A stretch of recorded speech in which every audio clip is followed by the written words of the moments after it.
Shalom Aleichem les amis, on se retrouve pour la Ségoula du Baal Shem Tov, une très grande Ségoula pour la réussite, pour la parnassa, pour la santé, pour tout ce que vous désirez. 5 minutes de kiff, une histoire de Rabbi Israël au début de la semaine.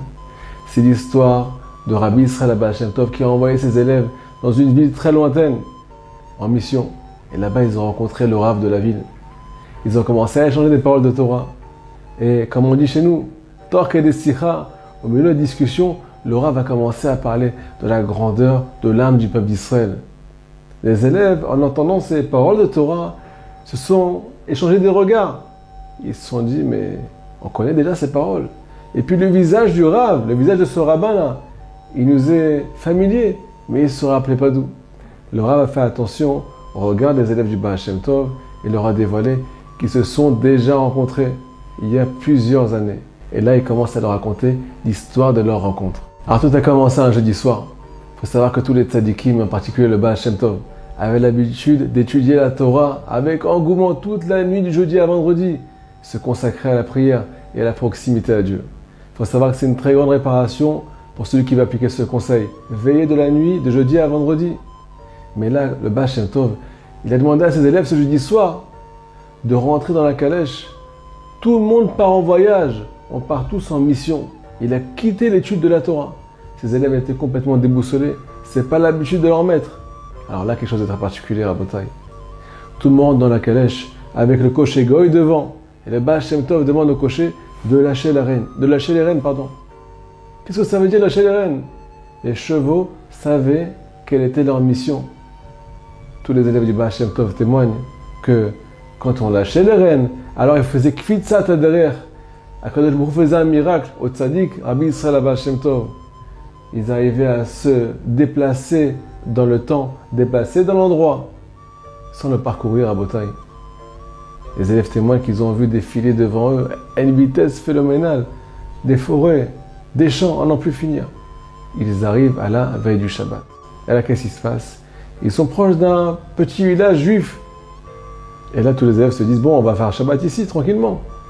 Mais le Baal Shem Tov demande aux chevaux de continuer leur chemin. Et là, les chevaux, ils continuent. Les élèves, ils se posent la question, mais où on va faire Shabbat?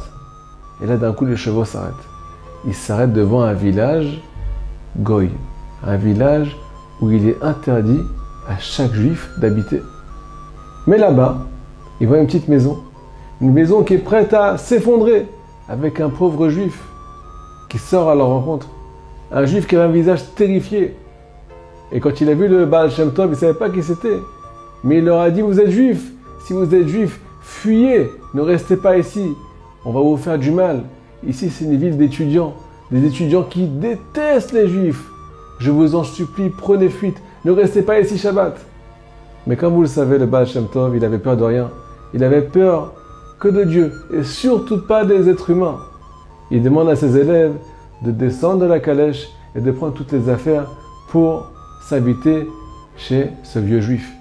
Alors Baruch Hashem, le Baal Shem Tov, ses élèves et ce vieil homme, et aussi tous les pauvres juifs qui habitaient dans ce village, qui se cachaient des goïms, ont atteint le nombre 10. Ils peuvent commencer la prière de Mincha de la veille du Shabbat. Et là, le Baal Shem Tov, il commence à rentrer les amis en transe. Il commence à rentrer en officiant, et il commence à prier à Kadosh Baruch Hu avec des flammes, avec un amour pas possible, encore plus qu'à son habitude. Les élèves du Baal Shem Tov se posent la question, il y a quelque chose qui ne va pas les amis. Mais ils se sont vite aperçus que tous les étudiants de la ville sont venus entourer la maison de ce pauvre homme, tous les antisémites. Le Baal Shem Tov, quand il a vu ça, il a prié encore plus avec ferveur. Quand les étudiants ont entendu la prière du Baal Shem Tov, ils ont pris une peur bleue à Botaï. Ils sont restés pétrifiés et ont fait chemin arrière. Mais là, manque de peau, c'est leur professeur qui arrive. Et le professeur, lui, qui est encore plus antisémite que ses élèves, il est rentré dans la maison de ce vieil homme. Et là, il se passe quelque chose d'extraordinaire. Il s'assoit dans la pièce, il s'assoit dans un petit coin, et il commence à fixer le Baal Shem Tov avec un regard très sérieux. Mais il est resté très attentif à la prière de Rabbi Israël. Le temps passe, le professeur, qui semble Goy, demande au shamash du Baal Shem Tov, c'est quoi la prochaine prière? On lui dit que c'est la prière du soir, dans quelque temps. Le professeur sort de la maison. Et là, on le voit réapparaître à la prière du soir. rebelote. Le Baal Shem Tov prie avec engouement. Le professeur le fixe avec un regard très pertinent. Et là, c'est la Séouda de Shabbat. Le Baal Shem Tov commence à faire son Dvar Torah. Comme d'habitude, le tzaddik parle de Torah, il parle d'Akadosh Baruch Hu, il vient dévoiler la lumière d'Hachem, l'amour d'Hachem dans ce monde. Le professeur, il est encore présent. Et là, il est encore plus attentif aux paroles du Baal Shem Tov. Le Baal Shem Tov commence à raconter l'histoire de l'âme juive. Qu'est-ce qu'elle passe avant de descendre dans ce corps? Quelles sont les étapes avant qu'elle descende dans ce monde, dans un monde matériel? Combien Akadosh Baruch Hu l'a chéri? Combien il lui a fait jurer de se rappeler de son Créateur? Et combien Akadosh Baruch Hu a rappelé à l'âme que son seul but de la descente dans ce monde, c'est de chercher son Créateur et de se coller à lui. Le Baal Shem Tov commence à rentrer dans les détails. Le professeur est très attentif. Et là, le Baal Shem Tov, il dit une parole extraordinaire. Il dit, il faut savoir, les amis, mes élèves, qu'un juif il peut accomplir sa mission dans ce monde avec une seule chose, en pensant à son prochain, en faisant du bien à son prochain, en l'aidant, en priant pour lui, en l'aidant sur le plan matériel ou spirituel. Même sur le plan matériel, il se peut qu'un juif accomplisse sa mission dans ce monde juste en aidant son prochain. Il a déjà tout fini. Le professeur est revenu à chaque Séouda, à chaque prière, écouter les paroles du Baal Shem Tov. Et ses élèves étaient persuadés qu'ils ne connaissaient pas, qu'ils ne comprenaient pas un mot d'hébreu, et encore moins la langue du Yiddish. Mais ce qu'ils ne savaient pas, c'est que c'était un très grand sage. Il connaissait beaucoup de choses, et comme on va le découvrir à la fin de l'histoire, il est juif. Il paraît goy, mais il est juif. On arrive à la Havdalah, à la fin du Shabbat. Le Baal Shem Tov demande au cocher de préparer les chevaux.